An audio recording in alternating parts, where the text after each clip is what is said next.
In 1915, on the French Riviera, one Renoir was declining and another was beginning to rise. But they both found inspiration in a beautiful red-haired young woman named André. Impressionist painter Pierre Auguste works on his canvases despite his arthritis. His son Jean, returned with injuries from the horrors of World War I, is soon to find his vocation as a film director. He will marry André and make her a star. This fable of young and old is captured by director Gilles Bourdos and cinematographer Mark Lee in the new film titled simply Renoir, Canapé Steals a Look. Ce qui est unique dans cette histoire-là, c'est que c'est absolument unique dans l'histoire de l'art d'avoir deux très grands maîtres dans deux disciplines différentes.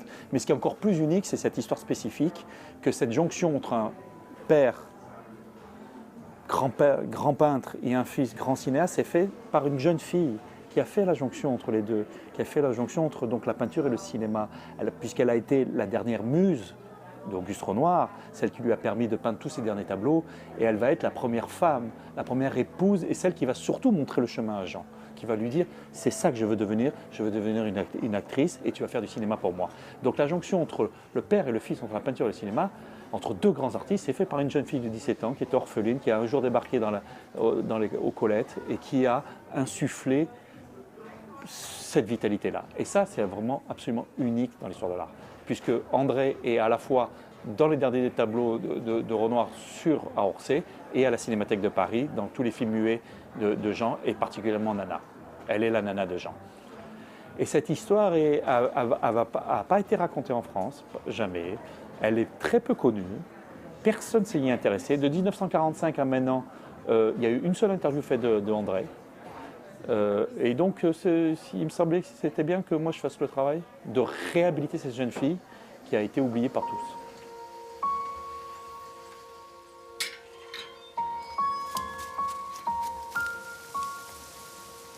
La maison des Renoirs, c'est bien ici? Comment tu t'appelles? André. Je crois que nous allons travailler tous les deux. Renoir aimait les jeunes filles populaires, les jeunes filles du peuple. Il n'a jamais aimé les bourgeoises, il n'a jamais aimé les pains-bêches, etc. Donc il aimait peindre les filles qui avaient une vie, une vitalité populaire. Et donc elle va amener ça. Elle va vraiment lui amener ça, comme le premier modèle d'Auguste avait été Gabrielle, qu'on voit dans beaucoup de tableaux, qui avait été la nourrice de Jean, en fait, une jeune fille aussi de Bourgogne populaire. André va amener cette insolence, cette liberté, et va beaucoup inspirer Auguste. Mais je pense aussi que, encore une fois, cette insolence, ce désir, cette vitalité va aussi pousser Jean, qui va rentrer du front blessé, qui va découvrir le modèle du père. Alors, après, il y a des tas de... On peut aussi s'amuser à des jeux de compréhension psychanalytique du truc, quoi. Enfin, c'est-à-dire qu'à un moment donné, il a fallu qu'il vole le modèle du père, qu'il vole la flamme. C'est presque un feu sacré, qu'il s'approprie le feu sacré pour qu'elle passe d'une toile à l'autre, je dirais en français. Enfin, d'un écran à un autre. Et qu'en volant le modèle de son père, c'est peut-être quelque chose aussi, la transmission s'est faite comme ça aussi, par l'incarnation d'une jeune fille. Et que la part de la féminité est ce qui constitue les deux, le père et le fils. Un tableau doit être une chose aimable et heureuse. C'est qui ce bébé? C'est mon frère Jean. Il est beau? Tu ne comptes tout de même pas retourner au front? Si j'étais guéri, je serais encore au combat. Il s'est remis à prendre des figures. Grâce à Dédé. La peinture de Renoir, ça me donne envie de la manger. Vous avez envie de me manger? Il faut se laisser aller dans la vie. Faut pas avoir peur. Moi, je veux tout. J'ai pas envie d'attendre, j'ai pas la patience. Toi aussi. Tu ne peux pas te passer d'elle. Après, il y avait la question de la représentation de la peinture elle-même à l'écran. Et là, c'est vrai que c'était vraiment une question assez délicate parce que je ne voulais pas passer par des effets de travail sur ordinateur, de reproduction. Je voulais retrouver le geste juste de Renoir, pas m'interdire de le filmer, comme avait fait Piala. Piala, dans Van Gogh, avait refusé de filmer complètement la peinture à l'œuvre. Et Minelli, dans le même Van Gogh, même représentation de Van Gogh, lui, c'était à télé à reproduire par le cadre et ses images des tableaux de Van Gogh. Or, moi, j'ai pris une troisième voie, qui a été celle de pas essayer de reproduire stricto sensu des tableaux de Renoir, parce que pour moi, ça n'a pas de sens, c'est deux médiums différents, mais de ne pas m'interdire non plus de représenter le peintre au travail. Et donc pour ça, comme il m'a fallu trouver un acteur qui interpréterait Renoir, il m'a fallu trouver une main qui donne corps au geste de Renoir. Et c'est là où j'ai eu un long travail de préparation et je suis tombé sur un faussaire qui sortait de prison et que j'ai vu son dossier judiciaire. Son dossier judiciaire m'a servi de résumé. Et donc il a été un grand faussaire qui a mis sur le marché des Renoirs, des Picasso, etc., qui m'a montré ces Renoirs. Et grâce à lui, j'ai pu reconstituer toutes les étapes d'un tableau de Renoir. Parce qu'un faussaire, à la différence d'un copiste, un faussaire, c'est quelqu'un qui fait des tableaux à la manière d'eux, mais qui n'ont pas existé pour pouvoir les rentrer dans le marché. Et donc, finalement, ça nécessite une créativité bien plus supérieure qu'un copiste.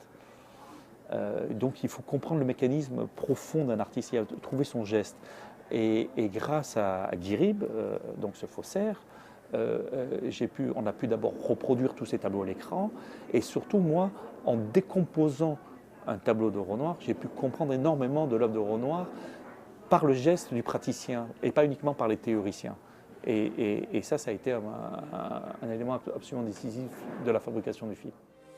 La douleur passe, la beauté reste. Si tu ne comprends pas, tu ne comprendras jamais rien. Je retourne au combat. Jean, ne force pas la destinée. Personne t'a demandé d'y retourner. T'as pensé à moi? Tu m'avais tout promis. Et moi, je serais où? Je serais quoi? Explique-moi pourquoi elle a disparu du jour au lendemain. Hé! J'en ai marre des Renoirs. Ils me font suer! Arrête! Pourquoi t'es revenu me chercher? Renoir a besoin de toi. Renoir? Le père ou le fils? Toute ma vie, je me suis embarrassé de complications. Aujourd'hui, je simplifie. Oui, alors ça c'est vraiment la grande question qu'on peut se poser à travers le film, c'est-à-dire que j'ai fait quelque chose de très très particulier, c'est que finalement peu d'historiens de l'art avaient fait avec Renoir, c'est que j'ai essayé de répertorier à peu près tous les tableaux qu'il avait peints dans l'année 1915 et de regarder très précisément quand il peint ce tableau, dans quel état, quelle est sa biographie précise à ce moment-là. Et ce qui a été absolument stupéfiant pour moi, c'est de voir qu'au fur et à mesure que le monde s'enfonçait dans le chaos, c'est-à-dire la Première Guerre mondiale, que ses deux fils aînés étaient au front et gravement blessés. Il venait de perdre sa femme et sa santé se dégradait à une vitesse effrayante. Donc il avait toutes les raisons au monde de peindre le cri de Munch, c'est-à-dire de faire une peinture qui rend compte de cette souffrance-là. Or, au fur et à mesure que tous ces éléments se déployaient, sa peinture débordait de volupté, de plaisir, de couleur, etc. Et donc c'est là où je pense qu'il y a un élément absolument décisif, c'est que d'un coup, sa peinture est le témoignage d'une résistance au monde, à la douleur du monde. Et c'est ce que dit Renoir, d'ailleurs dans le film, à un moment donné, il dit il y a suffisamment de choses ennuyeuses dans la vie pour que moi j'en rajoute. Et donc voilà, c'est une position possible de l'artiste, c'est-à-dire de continuer, quoi qu'il en soit, à célébrer la beauté du monde, malgré la douleur qu'il en rencontre. Ou alors, il y a l'autre position qui est celle du témoignage, de témoigner de la douleur du monde. Ces deux positions sont absolument recevables pour moi. Moi, quand je pense Méditerranée, je pense au mépris. Je pense au film de Godard, je pense aux films italiens, etc. Et depuis, je n'avais pas vu tant que ça la Méditerranée dans sa pureté de filmer. Et donc ça, c'était un vrai challenge pour moi. Il y avait un vrai désir de ça. Et donc du coup, de rendre hommage aussi, puisque je suis de Nice, j'ai grandi là, etc., à tous les maîtres picturaux de la Méditerranée, de Renoir à Matisse, à Bonnard, etc. Enfin, donc ce plaisir sensoriel de filmer la Méditerranée et de filmer les gens en train de la peindre, voilà, c'était aussi peut-être le moteur numéro 1. The Blues are a long road, one that leads back to the deserts of northern Mali. The latest group to make a stop along the way is Terrakaft, a rock group of Tuareg descent whose name means caravan. Already well known and critically acclaimed in France and Europe, these desert bluesmen are making their first North American tour in 2013. Canapé was there to capture their first performance in the USA. C'est contre la soleil, contre le vent de sable. C'est contre le vent de sable. Contre la soleil. Les produits là, c'est contre la soleil.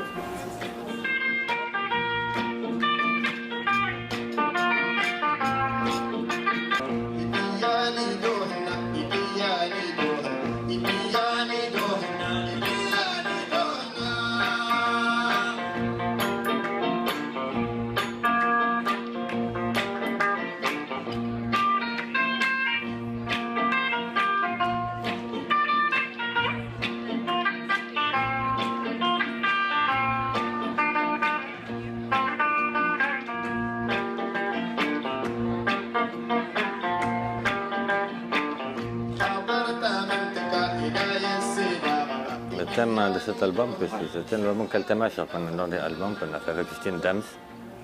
Ouais. Ça se pose des Touaregs, leur culture, leur traditionnel, c'est ça qu'on a fait en France. Parmi cet album-là, vous allez commencer avec quoi là ce soir? C'est quoi le premier titre? C'est Ténéré. Ténéré, oui. Ténéré, oui. C'est quoi Ténéré? Ténéré, c'est le désert, le Ténéré. On est au désert. C'est pas au Touareg, tout le monde connaît les Ténéré. Entre les Tchad jusqu'au Niger, jusqu'au Mali, on a tous les Ténéré, nous c'est des brousses. C'est ça qu'on a chanté sur Ténéré. Tout le monde loge à Ténéré, vit dans des Ténéré, se promène dans des Ténéré. C'est ça. On aime toujours nous à Ténéré. Ténéré, c'est comment on dit que c'est un désert. Tout le monde aime ça. Là, quand on se lève tout repos, c'est tranquille.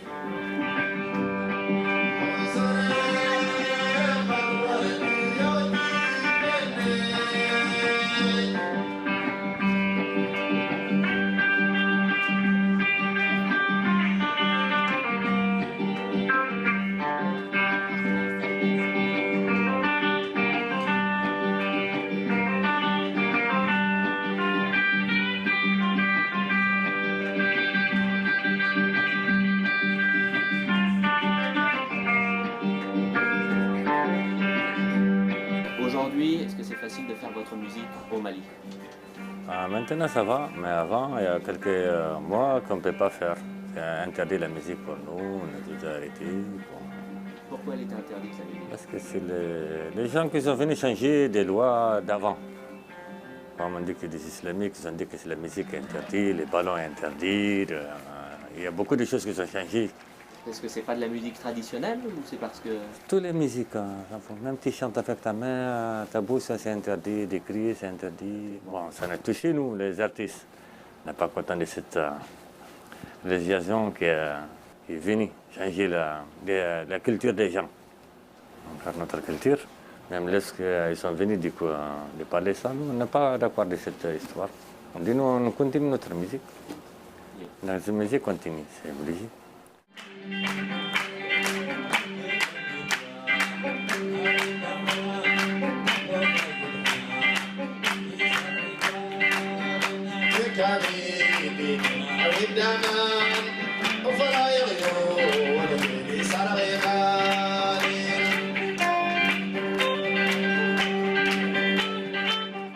Have you ever seen a woman on a trapeze suspend a cannon from her teeth? Yes, that's right, a cannon, and remain calm while someone fired it? No? Well, French Impressionist painter Edgar Degas did, and he was impressed. His view of performer Miss Lala at the Cirque Fernando led him to paint one of his masterpieces, which is his only circus-themed canvas. The deeply researched new exhibit at the Morgan Library, Degas, Miss Lala, and the Cirque Fernando, places a great painting in the rich urban context of late 19th century Paris. Curator Linda Wolk-Simon gives Canapé a personal tour. This is an exhibition that tells the story of a great picture that Degas painted in 1879 of a very celebrated aerialist and circus performer whose stage name was Miss Lala. And there's a large body of preparatory material by him that's assembled for the occasion of this exhibition. So it's really a very rare, even unique occasion when all of his drawings and sketches that led to the execution of the picture can be seen together with the picture itself.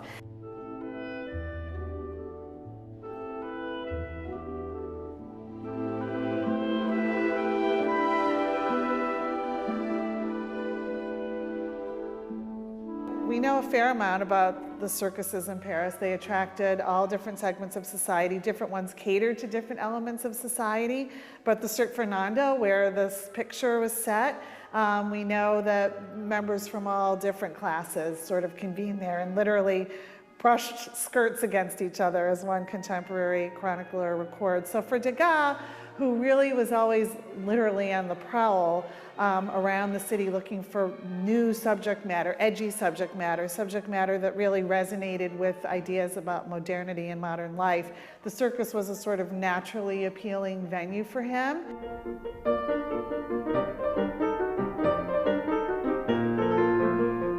Degas clearly was not interested in the person, in the historical personality, in the biography. On his drawings, when he inscribes her name, he writes Miss Lala, which was her stage name, that was not her real name. He kind of depersonalizes her and objectifies her and is interested in her as something other than an individual, which, as I said, kind of made me want to know what, if anything, could we find out about her.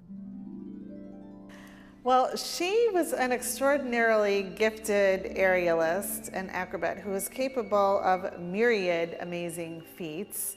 And it's interesting that the one Degas chose to portray was sort of the least spectacular, if you will. He showed the moment when she was hoisted into the heights of the circus, which I know from reading an article about the actual building itself was 70 feet high. He doesn't really give us an indication of the physical space. He really carefully crops it, but she was hoisted to the heights of the circus by a rope that she clenched between her teeth, and that's the moment he shows us. We have two co-stars here. We have Miss Lala and we have the Cirque Fernando. He's nudged the performer off to the side a bit to really focus on the architecture of the circus, which, because we have a lot of documentary material showing us what it actually looked like, we know that he's very faithful.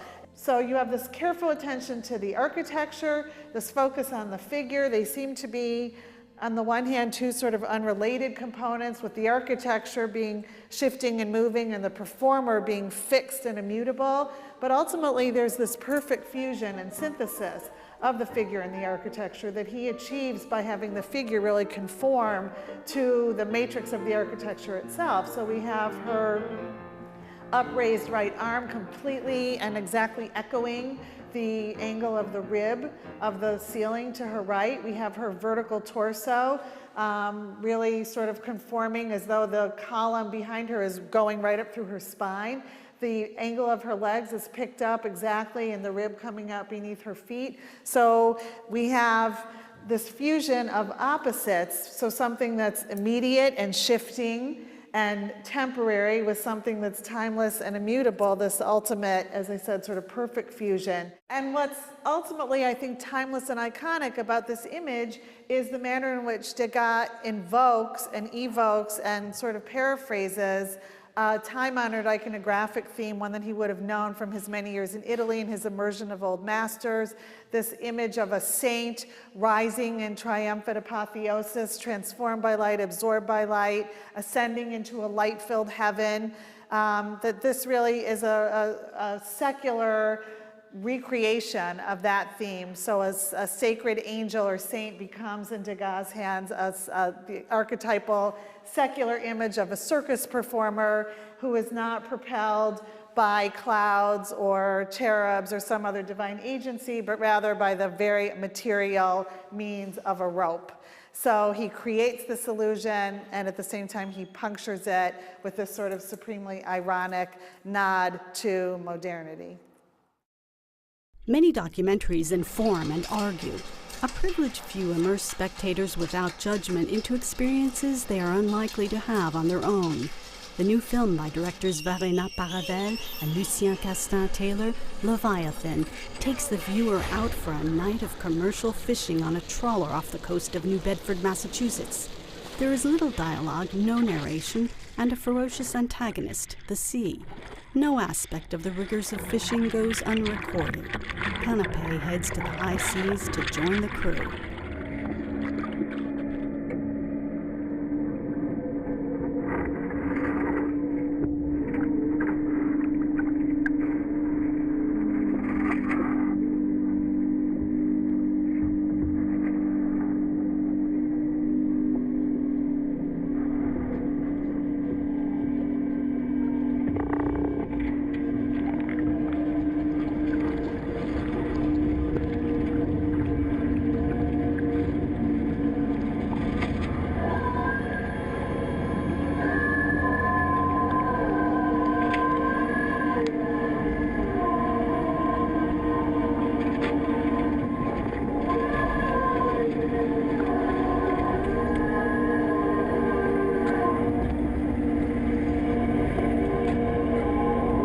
It's a post film.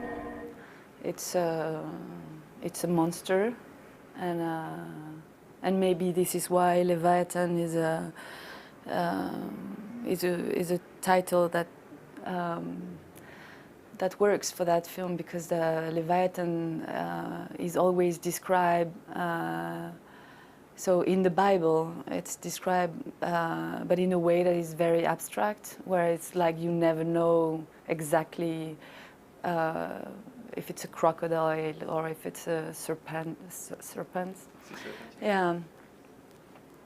But at the end, it's this force, this thing that it's overwhelming, and it's sometimes we still don't know exactly what's the film. I think in all of our work, our earlier work too, we've always been interested in looking at and listening to the human in a way that renders the human unfamiliar, that puts the human in a different kind of context, or that relativizes what it means to be human. Humans are the one animal that does not consider themselves to be an animal. They're the one animal that often considers itself to be apart from nature in some peculiar kind of way. So we're interested in recontextualizing the human in a much wider, not just political, but also ecological and metaphysical kind of macrocosmos in a way. And that was also true in this film.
had different kind of camera, and then there was those small camera that were really useful at the end because we could really share with them, and I think they were also very ready to share, and so the idea of dispersing the point of view and sharing was there from the beginning. The how-to became like with experimenting on the boat. I don't think the film is exclusively about violence, but I think there are at least 3 forms of violence that elliptically come into play in the film. The first one, which is the most elliptical or the least thematized, the least obvious in the film, because it's not articulated as such, is the violence wrought by governmental and intergovernmental agencies that have sought to regulate industrial fishing for the last 500 years, but really the last 100 years since the establishment of Woods Hole and the Royal Commission in Europe, which have basically done an amazing job of putting fishermen out of business and putting fish out of existence simultaneously, whilst they've nominally sought to do the exact opposite. The second one is the kind of violence on humanity, on the fishermen, on their bodies, because it's such an incredibly grueling, physically demanding and debilitating job to do. I mean, here we are in this industrial, post-industrial, commercial height of technological mechanization, and yet it's just as destructive of the human body and the human psyche as well as it ever has been, I think. The third form of violence is perhaps the largest form of violence, which is that